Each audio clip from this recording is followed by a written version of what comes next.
This video will show you the steps and troubleshootings of calibrating DEM elevation on a Garmin watch.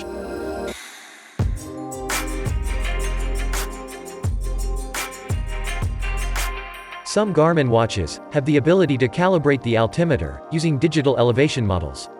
DEM is a map with built-in elevation data.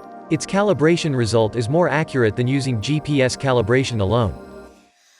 To calibrate the altimeter using DEM, hold the menu key in the watch face page. Select Settings. Select Sensors and Accessories. Select Altimeter. Or you can also continue pressing the down key in the watch face page to select the altimeter widget. And select Calibrate. Select DEM.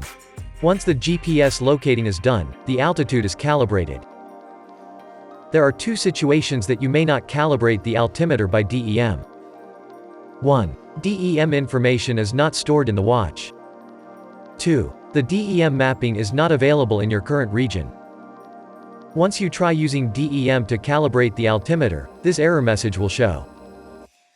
Don't worry, here's the solution. 1. Make sure that your device is paired to the Garmin Connect app on your mobile device. 2. Your mobile device has an internet connection. 3. You are outdoors with a clear view of the sky. In this way, you can still use DEM to calibrate your watch. That's it. Thanks for watching.